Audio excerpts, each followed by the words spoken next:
Senator Riza Ontiveros, welcome to The Long Take and thank you for making Sharon. time. Thanks for inviting me. Opo, mainit kasi ang mga usapin ngayon, Sen. Oo nga. Mainit ang usaping politika, accountability, at yung direksyon ng bansa patungong 2028. Yeah. So doon ko sisimulan. Okay. Doon mas interesado ang mga marites or mga kababayan natin talaga sa usaping politika. Sinabi niyo pong bukas kayo sa posibilidad na tumakbo bilang Pangulo or Vice Presidente po sa 2028. Pero, pero Meron. kung may united opposition. Oo, Okay. yun yung kondisyon. Okay, realistically, Senator Riza, ay kaya ba ang genuine na unity ngayon? I think realistically, oo. Pinakita na nga ng opposition nitong midterms last year. Kasi mas nagkaisa kami noon, even more than the unity in 2022. So kasi pinagpatuloy namin yung working together, preparing to run our senatorial candidates at saka yung mga party list parties namin. And may resulta naman kasi nakabalik sa Senado yung dalawa namin, nakapasok sa House through the party list, yung Akbayan, partido ko, at yung kina Rep. Laila, yung ML. And so yun yung building blocks na nakikita ko ngayon to build an even broader and even stronger unity for 2028. Siyempre yung kakampings, pero hindi lang kami. Kasi marami kami noon, pero kulang eh. Kailangan magdagdag talaga. So, but first things first, bago pa mag-explore ng unities with other groups, yung pag-consolidate talaga, pag-unify ng amin. Pag sinabi nyo, okay, bago tayo pumunta dun sa other groups, pag sinabi nyo pong amin, sino-sino po yung may tinuturing nyo talagang amin muna? Well, yung mga nagkampanya tumakbo last year, nung midterms. So, andun ang Akbayan, andun ang LP, andun ang KNP, noong 2022 andun din ang Magdalo, and hanggang ngayon we're all in touch with each other. And yung mga senatoriables noong 2022, 4 na taon na kami, Cheryl, nagre-reunion talaga tuwing may birthday or Pasko or New Year. And of course, beyond us na mga partido at saka mga party-like groups, mga civil society organizations. At sabi nyo nga po, regular kayo nagkikita and katulad ng sinabi ko sa simula, ay yung direksyon ng bansa sa 2028. Ito po ba'y napapag-usapan na? Sabi nyo nga, kailangan may iisa kayong sinisigaw, may iisang pangalan dapat bago i-consider yung other groups na masasabing opposition. Ganun po ba yun? Kailangan isa lang talaga ang kandidato namin sa 2028 so that we can have a fighting chance. So, kaya importante na since 2022 hanggang 2025, actually even before 2022, marami-rami kaming magkakasama na ng matagal. And kaya importante, solid kami at we will unify around just one. Okay, unify just one. At may shortlist na ba? Or talagang pangalan nyo ba yung nasa top 1? Ano? I think several of us ay may itinatanong. Wala namang shortlist as in shortlist, pero at least may sinimulang kaming mapagkasundo ang proseso for unifying around one candidate. Okay. Pagdating po dyan, sabi nyo nga, okay, you're solid. So far, you see naman yung solidness po ng inyong grupo. So do you see a realignment going into 2028? Is the opposition po open to support from within the administration, if only to prevent a Sara victory? Wala pang ganung usapan. Kasi nga first things first, kailangan kumbaga ayusin muna namin yung aming bakuran. Diba? Really get it as strong and united as possible bago pa mag-entertain ng kung mayroong lalapit at mag-aalok. But if that time comes, then kailangan yung matinding pag-iisip saka pag-uusap because of yung nabanggit ko dati mga very different histories. There have to be enough common values para magsama sa isang napaka-importanting proseso, isang napaka-critical kumbaga existential Mhm. na kampanya pagdating ng 2020. Dahil ito po ba ay recognizing yung possible or yung winnability ng another Duterte sa 2028, which Well, is VP Sara? Sinabi nga ni Senator Frank na si VP ang pinakamalakas na kandidato sa ngayon. So, Mhm. kahit sino namang responsableng political formation, lalo na isang responsableng oposisyon, kailangan realistically take note kami ng Mhm. mga ganyang challenges. Kumbaga, that is the kind of candidacy, those are the kinds of candidacies na we will be competing against. So, kailangan up to the standards kami.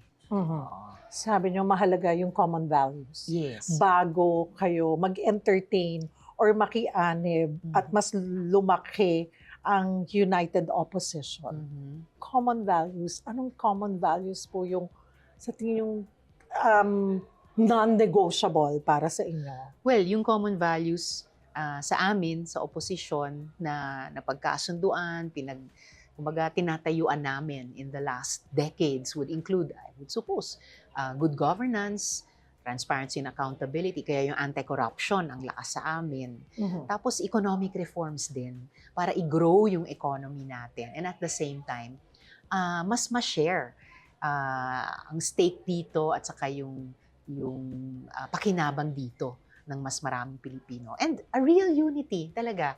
Kasi sobra tayong dinivide, sobra tayong pinolarize ng nakaraang mga taon. So, sino namang society ang pwedeng mag-progress kung walang unity totoong unity na i-rebuild. Mhm. So, I would say those are some of the values na importante sa amin sa oposisyon. Mhm. Pero kasi ngayon yung nga po, yung unity team nila Wala na. Oo, nawala na Naghiwalay talaga, na. naghiwalay na talaga sina PBBM and VP Sara. So kung may lumapit na pro-Marcos po, pro-Marcos block Mhm. sa opposition po, ay something na you're not closing your doors as long as yung aligned kayo pagdating nga sa values. Hindi ako makapagsalita para sa lahat sa amin. Kaya importante para sa akin, first things first. Ayusin muna namin yung aming hanay, those of us who are already together the past years or the past decades, para pwede naming sabay-sabay i-consider kung meron ngang ganong alok na lumapit sa amin. Yeah, I cannot speak for myself right now, definitively, lalo na for others. Basta, step 1, ayusin muna namin yung aming sarili. Step 2 and 3 na lang yung pag-iisip tungkol sa kung may ibang grupong lalapit sa amin. Mas klaruhin lamang po natin. Ano pa ba yung mga dapat ayusin sa inyong mga sarili? Para sa well, ano lang naman, ibig sabihin, like nabanggit ko kanina, Cheryl, na may consensus na kami on a process moving forward. Paano kami magkakaisa around a common candidate? Paano namin pipiliin yung Paano common nga ba? candidate? Pipiliin? In broad strokes, may consensus kami na pipili kami ng aming common candidate by, say, end of this year. Oo, and gagawin namin sa pamamagitan ng mga surveys at iba't iba pang mga instruments. So yun, yung dinescribe, halimbawa ni Butch Abad. Hindi lang pwede na interesado ako, kaya ko yan. Hindi ganon. Kaya nabanggit ko for one, yung surveys, kasi gusto rin namin maging scientific na mabasa talaga sa mga numbers kung sino sa amin ang pinakamalakas at pwedeng ilaban or pinaka-winnable na kandidato. Pagdating po sa kailangan ng bansa sa 2028, ano na po ba yung nakikita nyong dapat na direksyon natin? Kasi kasama yung dapat, yun ang pinakamahalaga. More than sa mga kakandidato, yung plano ng inyong grupo para sa bansa natin. Nakita ko, myself, parang nakita na natin na ang dami na nating pinagdaanan, pero bakit hindi tayo tumuloy-tuloy? Bakit laging may humahad lang? Na ang dapat nakikinabang ang taong bayan sa pinagsiservisyohan nyo kami. Diba? Kaming mga gusto ng mga tao sa public service. So, sa inyo pong grupo, sa pag-uusap po ninyo, saan nyo ba pinaplano or saan nyo, sa mga napapag-usapan na initially, saan nyo gusto dadalhin ang bansa kung sakaling para palarin ang opposition? Well, syempre, hindi pa namin nabuo yung final na platform of governance na i-offer sa publiko, sa botante pagdating ng 2028. But some of the things na ina-affirm namin at pinag-uusapan na importante talaga ever since ay galing nga sa pinagdaanan natin. Like just very recently, hindi pa nga tapos yung kwento ng flood control scam. So, importante para sa amin, ituloy-tuloy yung anti-corruption campaign na sobrang napakalakas mula nung nakaraang taon. At tumawid sa bagong taon, even after the usual Pinoy saya ng Pasko. Anti-corruption, transparency, and accountability, and patuloy na budget reforms. Tapos yung pagtugon talaga sa mga pang-ekonomiyang, pangkabuhayang issue ng mga mamamayan. Presyo ng pagkain at lahat pa ng pangunahing bilihin, trabaho, sweldo o sahod, 'di ba? And ito konektado din sa mga usaping anti-corruption din kasi both are political and economic at the same time. Yung pagtindig pa rin para sa ating pambansang soberanya, whether sa West Philippine Sea or sa iba pa, habang nagsusubok na gawin ito in every political, diplomatic, even friendly way. Basta may mutual respect dun sa kausap nating ibang bansa. So, and basically, good governance and good economic management as well. Sa 2028, ano po kaya ang kailangan ng bansa? Isang matapang na kandidato o isang unifying figure? Both. Oo, kailangan makapaghain kami ng isang malakas na kandidato, may tapang in his or her own way, pero at the same time, may tapang at iba pang katangian na mag-a-attract sa mas maraming or karamihan ng mga Pilipino na magkaisa tayo kasama ng taong ito. Dahil tayong mga Pinoy ay malalakas ang loob, matatapang harapin yung napakaraming hamon. And by the way, Cheryl, tayong mga Pilipino ay malakas ang loob din na to reach for yung mga pangarap natin and to do it together. Kung kayo po ang mapili ng inyong grupo na tumakbo bilang Pangulo sa 2028, ano ang inyong magiging core message sa bansa? Pinag-iisipan pa namin yun kung ano ba yung core message. Pero siguro may ilang mga elemento na posible pa lang maging bahagi doon. And top of mind, I would say, yung may malalim na mga solusyon na bubuuin kasama ang mga mamamayan. And yun nga, magpoprotekta sa mga tao.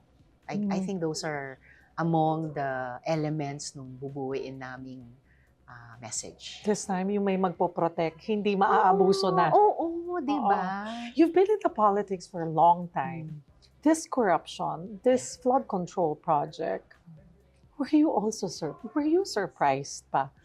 We know na may corruption, Yeah, diba? grabe. Ang hirap talagang mawala yan sa bawat administrasyon. Pero itong bumulagta sa atin na ganitong klase ng corruption. I think I wasn't surprised about corruption per se, pero kahit paano nakaka-shock. At tingin ko dun na-shock ang mga tao. For the first time yata, Cheryl, nalagyan natin ng price tag at pambihirang price tag. More than 1 trillion pesos. So talagang sabi ng mga tao, 1/6 ng budget nasasayang sa korupsyon, nasasayang sa ghost projects, sa substandard projects. Tapos, syempre, it hit very close to home kasi ang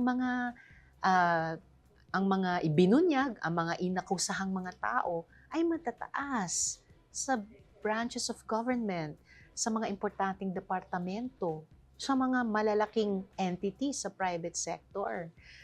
And, it had been going on the past several years. Alam natin, problema to ng ilang dekada. But, putting all of those together, yung laki nung presyo, yung dami at taas ng mga personalities na sinasabing involved. At siyang, ayun na nga, yung kung gano'ng katagal na at hindi talaga nasosolusyonan, palala ng palala.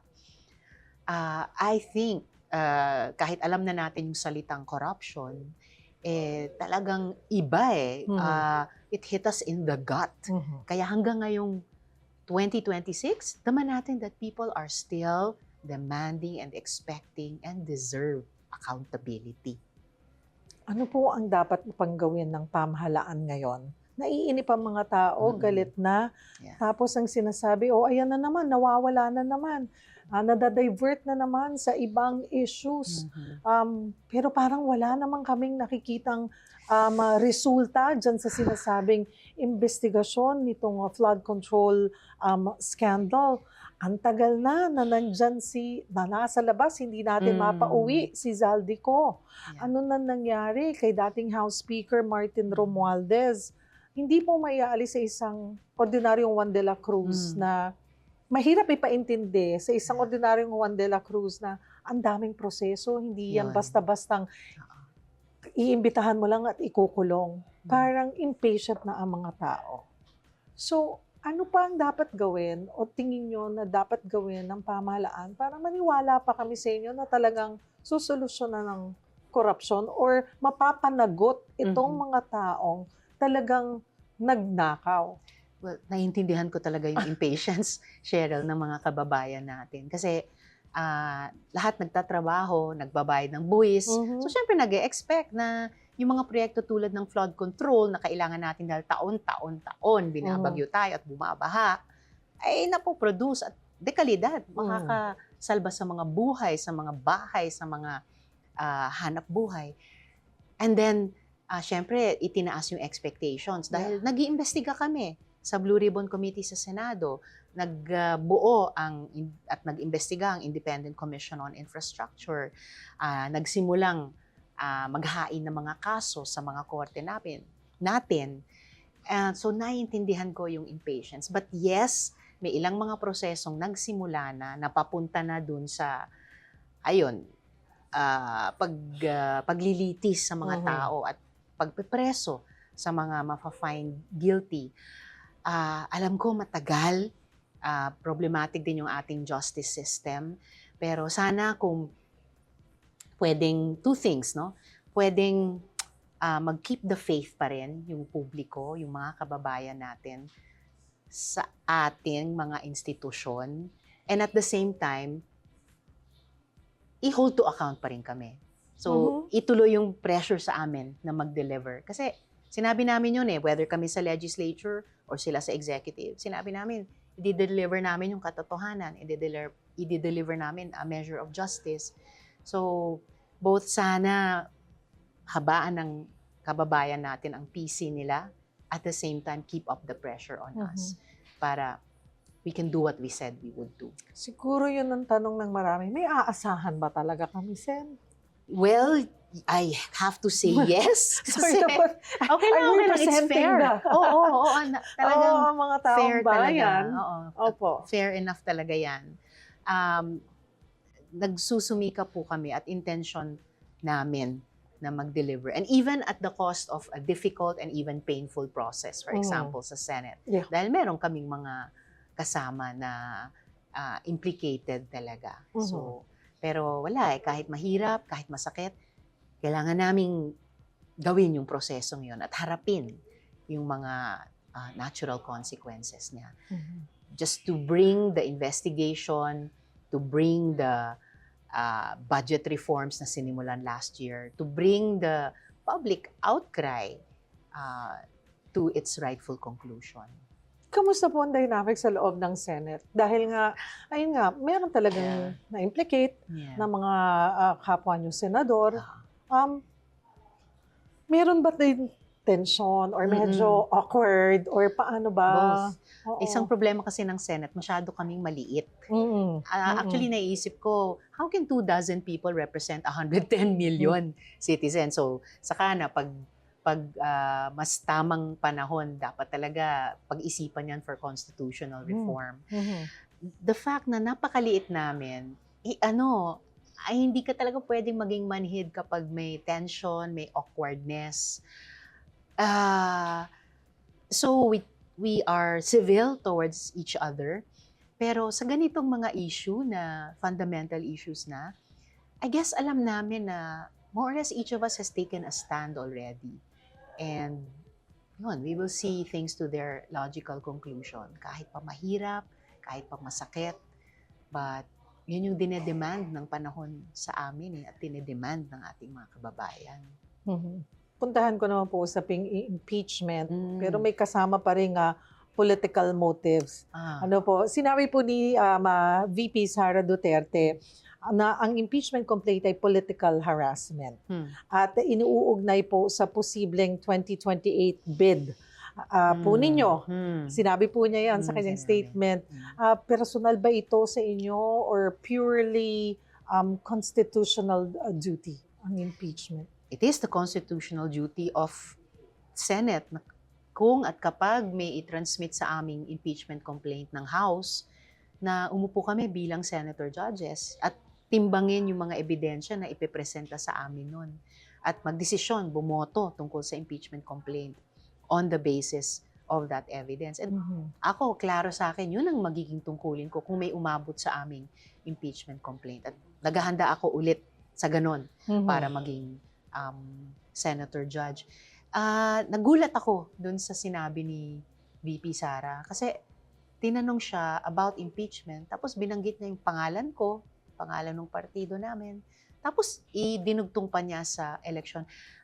I don't think anyone should yung ibaba ang value ng isang mataas na proseso tulad ng impeachment doon lang sa level ng personal motives. Ang impeachment, most of all, aside from being, sabi ng mga justices natin, inherently political, pero hindi siya, political siya dahil may kinalaman sa demand at right ng mga mamamayan para sa accountability. Pag naghain ng impeachment complaint ang mga mamamayan, ito ay sa pagkaintindi namin dahil nagsisingil sila ng accountability. They are exercising their power. That's what's political about it. Ang mamamayan ay nag-i-insist na sa amin galing ang kapangyarihan ninyong mga elected officials. And when they file an impeachment complaint against any of us, yan ay dahil nagde-demand sila ng accountability. Pero parang nga kay VP Sara, may political agenda raw po kayo. So, paano nyo sinasagot ito? Ganito nga, hindi naman ako nag-file ng complaint. Mga civil society complainants nag-file ng complaint. Dinidinig ito ngayon ng House of Representatives. Sila ang maghuhusga kung sufficient o hindi in form and substance. At kapag lang makarating sa amin sa Senado, saka lang kami at saka lang ako magkakaroon ng say bilang senator judge at batay lang sa ebidensya na only at that point nga maipepresenta sa amin. Balikan ko po ang Alice Guo case at Senate investigations. Ang conviction po ni Alice Guo ay tinuturing yung isa sa pinaka-consequential ninyong investigasyon. Yes. Parang naging namin yun. Sabi nga Senetflix, no? Yun Naalala ko yun. Naging term doon yata na coin yung term na yun na Senetflix. Talagang yun ang sinusubaybayan po ng tao. At nakikita na yung yung laman, yung kahandaan doon sa investigasyon, no? Kumbaga sinabi, you've done your homework really well. Salamat. I have a great legis team. Para sabihin niyo po, pinaka-consequential ninyong investigasyon, bakit po?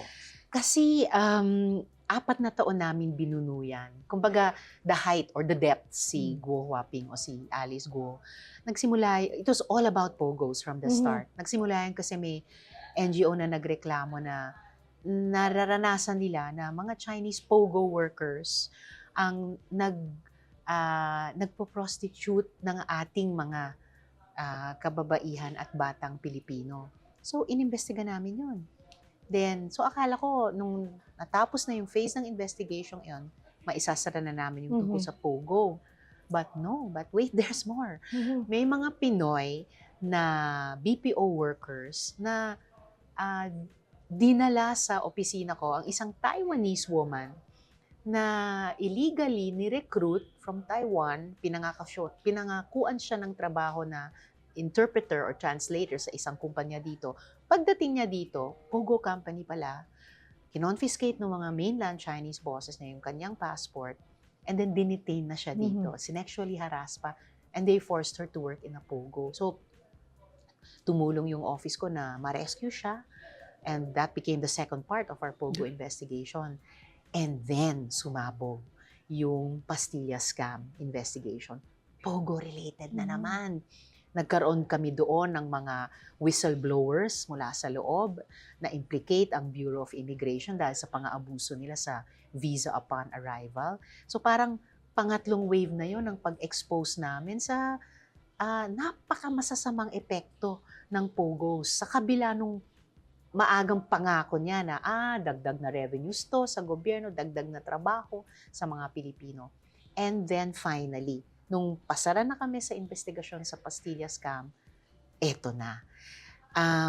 Nag-imbita yung ating mga law enforcement authorities mag-inspect sa mga na-raid nilang Pogo hubs. Meron sa Pasay at meron sa Tarlac.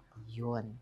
So nung nandun kami, nag-uusap, nag-i-inspect sa lugar, lumabas na, teka muna, bakit sa mga papeles na nakita dito, andyan pa rin nag-figure yung pangalan ng mayor nung bayang iyon ng Bamban.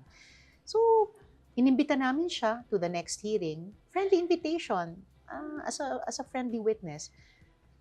Pero bukod sa hindi niya mapaliwanag bakit after she said, nag-divest na siya dun sa company, lumalabas pa rin pangalan niya sa mga bills para sa utilities, kuryente. Lumalabas yung pangalan niya sa dokumento ng mga pagbabayad ng mga sweldo ng mga Pogo workers doon.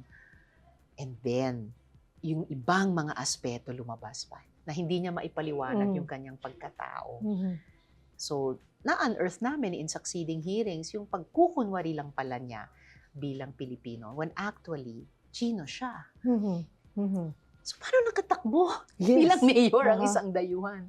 And then, kasabay nun, lumabas yung mga doubts tungkol sa espionage dahil sa mga naobserbahan ng ating law enforcement authorities dun sa Pogo Hub na yun. So, yun yung naging big, boom, culmination ng aming 4-year-long Pogo investigation. Ano yung pinaka-tumatak, personal na tumatak po sa inyo doon? Yung personal talaga ay kung gaano karaming mga kabaro natin at mga bata ang inabuso nitong buong Pogo phenomenon na ito. From prostitution to illegal recruitment and detention, all the way sa human trafficking at mga human rights violations dun sa loob ng Pogo hubs dito sa Pilipinas at pati sa ibang bansa na kailangan pa silang i-rescue mula doon. So, para siyang bangungot. Ang Pogo na ang daming pinangako, para siyang magandang panaginip, pero ang daming bangungot na naging siya sa ating mga babae at bata. So, Senator Risa, yung systemic reforms na kailangan para hindi na po maulit yung ganitong ang kaso? Nasimulan na, pati ng Senado, pinasa namin yung anti-Pogo law. No, on the heels of, nagulat ako, binanggit ni Presidente ang ban daw sa Pogos nung SONA nila nung 2025 o 2024 ba yon? 2024 pa. So, and then, syempre, dahil yung Pogo ay naging isang parang sweet economic promise, pero talagang wala siyang dineliver na ganun, tuloy-tuloy yung efforts sa economic reforms para mag-generate ng mas maraming decent jobs dito sa Pilipinas sa iba't ibang sektor, agrikultura, manufacturing, at saka syempre sa services pa rin. Yung Cheryl, yung paglilinis at pagmodernize ng ating mga regulatory agencies. Kasi super implicated ang BI nung Pastilla scam. And then, dito sa mga, kahit hanggang sa Alice Guo saga, ang daming improvements na kailangan sa mga ahensya natin, halimbawa na nag-i-issue ng birth certificates, Yeah. 'di ba? Mhm. At kung ano-anong mga special visas na nakita namin pinagsasamantalahan ng mga dayuhan na yung iba doon hindi lang economic ang masamang intensyon, meron pang security or national security aspect. Mhm. Pinag-usapan na po natin yung reform. Punta ako sa isa pang reform na isinusulong nyo po, ang magkaroon tayo ng anti-dynasty. Yes. I-segue ko lamang po doon. Dahil ang sinasabi po, marami po ang nagsasabing political dynasties ang evergreen problem ng Pilipinas. Paano po makakatulong ang anti-dynasty bill sa tunay po na pagbabago? At kailangan ba nga natin nito since nagsimula na po ang mga consultation? Yes. It's good to know na dinidinig talaga kung ano yung opinion at saloobin ng taong bayan on this. Kaya nga, napaka-special in a way para sa amin na nakakapag-consultations din kami pagkatapos ng hearing sa Senate. Consultations much closer to the ground. So, ang plano namin these weeks ay magkaroon ng isang konsultasyon sa NCR, 2 sa Luzon pa, at tig-isa sa Visayas at Mindanao. Para lang makapulso kahit paano sa, yun na nga, yung pananaw ng ating mga kababayan dito sa Contra Dinastia Bills sa Senate. And alam ko, may ganung ding proseso ngayon sa House, no, kay Chair Adyong. So, well, kailangan na talaga ito since 4 decades ago, inutos ng konstitusyon. And kailangan lang namin talaga magkaroon ng consensus or compromise dun sa several important issues na medyo magkakaiba-iba ang proposal sa mga bills. Kung sa hanggang sa anong degree of consanguinity and affinity ang ibaban. Sa 4th ba? Sa 3rd? Sa 2nd lang ba? O pangalawa, yung scope ng ban. Mula national ba? Then hiwalay pa ba yung bilang sa local? And what about the party list? Tas pangatlong issue, ang ibaban lang ba ay yung sunod-sunod? O yung sabay-sabay? O pareho? So, ang nakikita naming magandang epekto nito ay hindi lang dun sa iban yung mga dynasties as they may be defined by this law, pero buksan ng espasyo sa mas maraming Pilipino, hindi lang iilang pamilya na matagal nang nagsisilbi sa ating bayan. So buksan yung equal access to opportunity in public service sa mas maraming Pilipino. At nakikita niyo po ba this time ay talagang maipapasa na ito?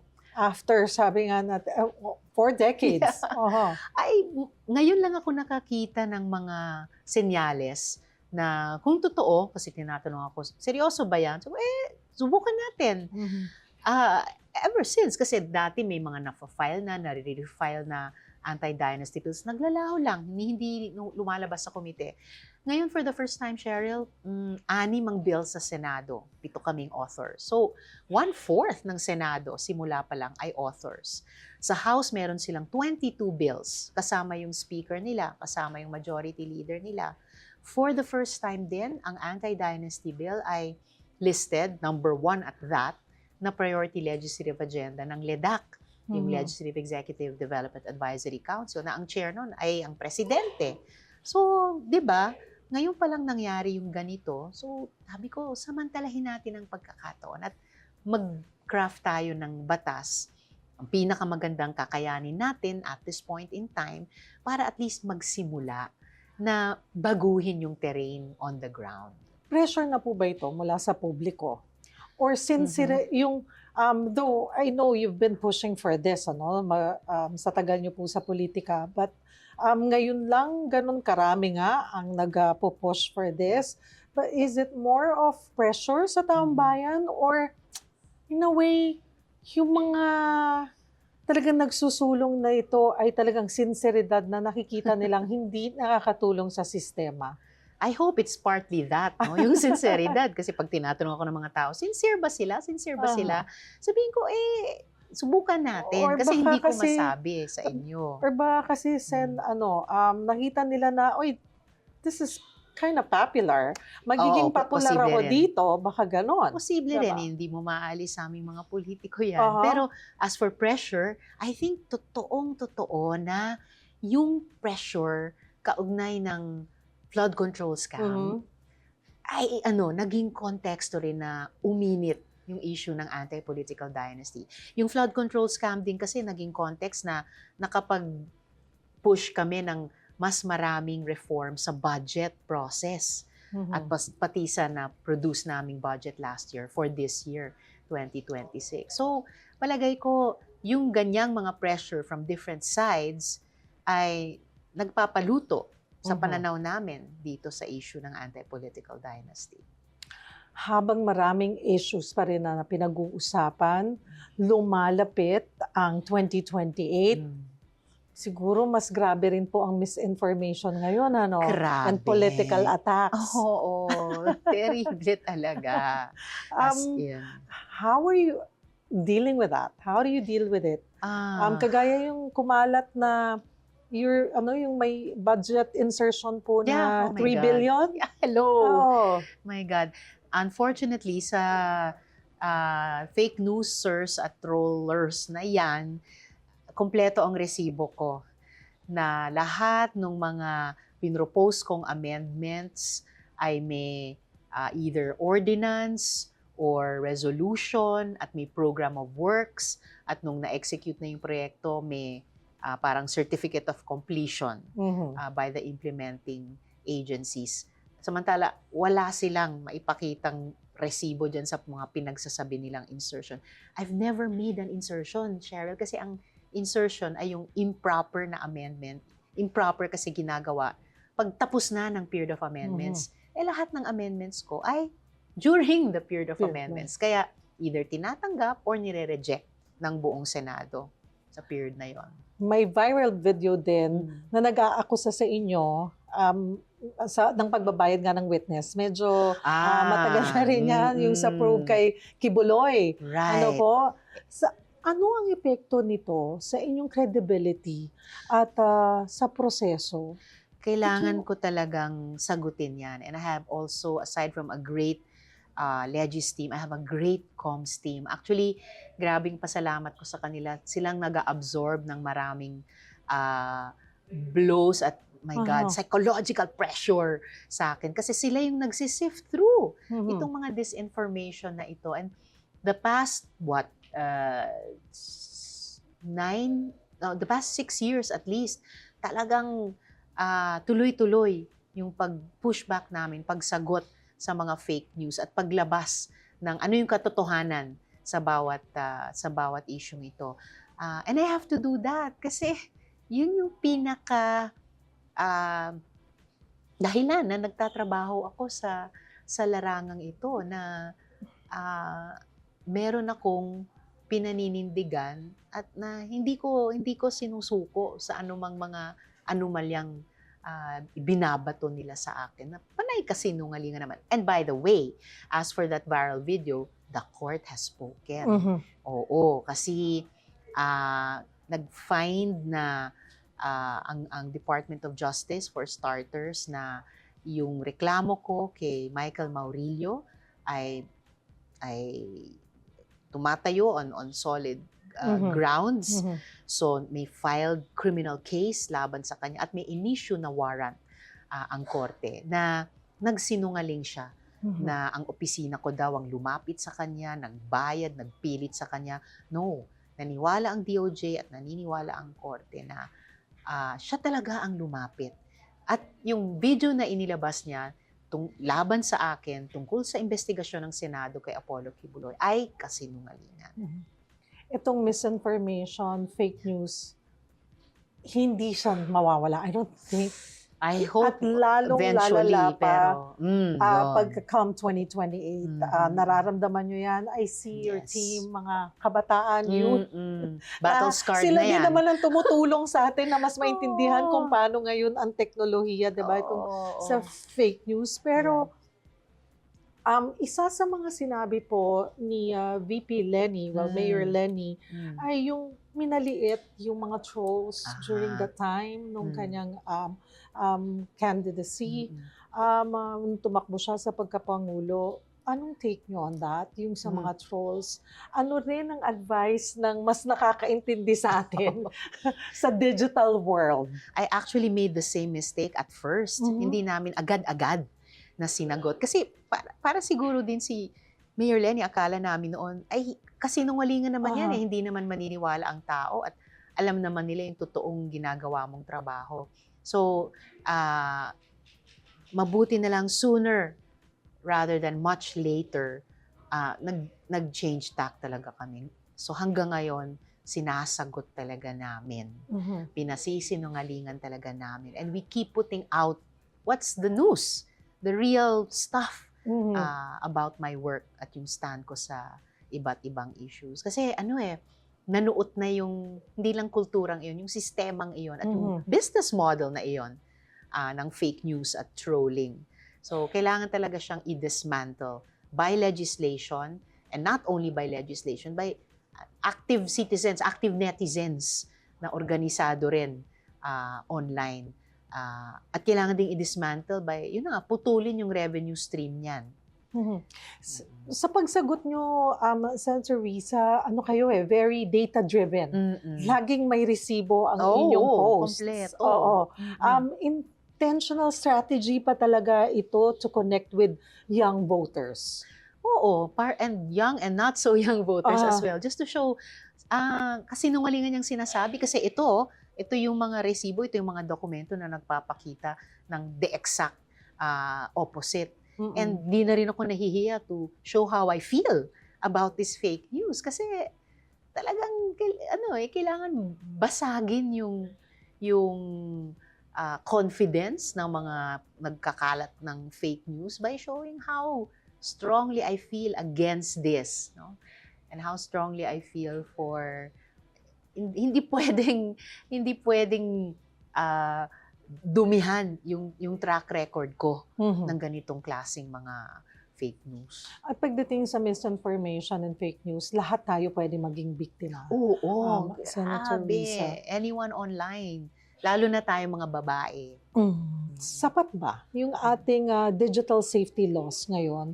Or may nakikita po kayong you want to push para matauhan or hindi na umabra itong mga nagpapakalat ng maling balita? Hindi talaga sapat pa rin. So, sinusubukan naming palakasin yung pushback kahit sa piecemeal legislation. Halimbawa, ina-amend namin yung anti-OSAEC, Online Sexual Abuse and Exploitation of Children, and si SAEM, Child Sexual Abuse and Exploitation Materials. Pinalalakas namin yan. Pinalalakas din namin yung Safe Spaces Law para sa mga kababaihan at pati mga members ng LGBTQIA+ community. These two laws, kinailangan naming amyendahan quite soon after maipasa yung mga orig na batas. Dahil ayan na yung mga bagong teknolohiya na ang bilis mag-develop at kumalat. AI, deepfakes. Hindi namin na-anticipate yon a few years ago lamang when we first passed such laws.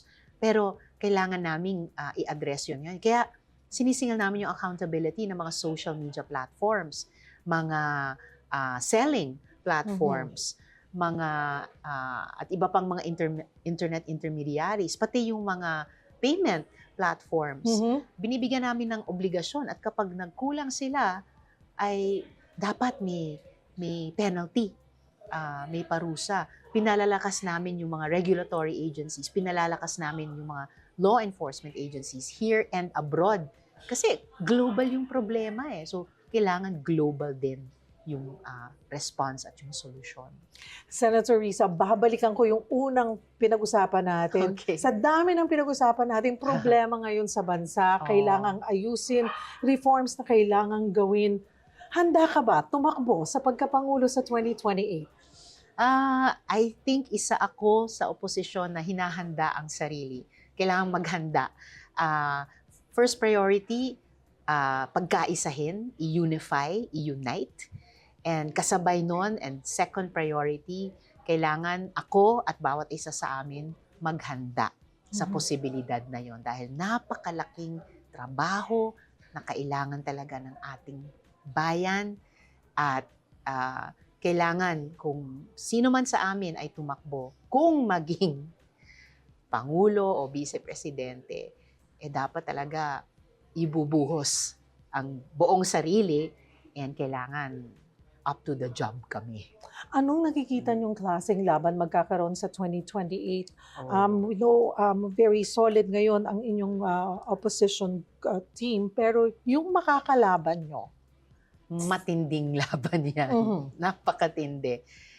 Some would say na existential yung laban na yun. Kasi kung ano yung maging outcome ng eleksyon sa 2028, magtatakda talaga anong direksyon ang tatahakin ng ating bayan for the longer term. Kung ano yung magiging kampanya at eleksyon sa 2028, yun ang magde-decide kung ano yung mga mabubuti o masasama sa ating nakaraan ay mananatiling bahagi ng ating sitwasyon. At yan din ay magdedesisyon kung ano yung mabubuti at ano yung masasama sa ating kinabukasan ang magiging bahagi nung hugis ng ating bayan. Uulitin ko lamang po ulit, to be a stronger united opposition, kung makita nyo na ang pakikipagsanib puwersa sa pro-Marcos bloc will make the opposition stronger and more united, this is something na pwedeng pag-usapan sa table? Or Hindi ko pa napag-isipang sapat para makapagsagot ngayon. The best I can do right now, Cheryl, is to say na yung grupo nila or kahit sino pang grupo sa labas ng immediate boundaries namin bilang opposition sa ngayon,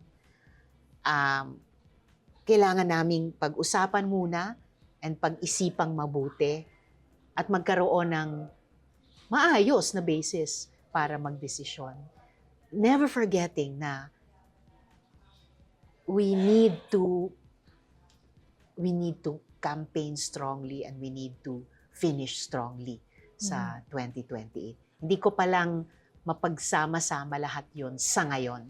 Pero we may have to think about it sooner than later. First things first lang talaga, mag-unite muna kami at magpili kami ng aming common nandun candidate. po ba yung talagang pagkilala na mahirap talunin ang isang Sara Duterte sa pagkapangulo sa 2028? So, ayon ako kay Sen. Frank. As of today, siya talaga ang pinakamalakas na kandidato. So, kung pipili kami ng kandidato sa hanay namin at mag-unite kami sa kanya, kailangan maging kasing lakas ng kandidatong iyon at kalaunan maging mas malakas sa kandidatong iyon. Kung ngayon ang eleksyon, VP Sara for President, and since wala pa kayong candidate, opposition na lang, kung sino man yung bakit mas dapat kayo ang piliin over her? Ano ang meron nilalatag ngayon ng opposition, maipapangako ng opposition sa sambayan ng Pilipino? I think yung maipapangako ng isang united opposition candidate is something new, something better.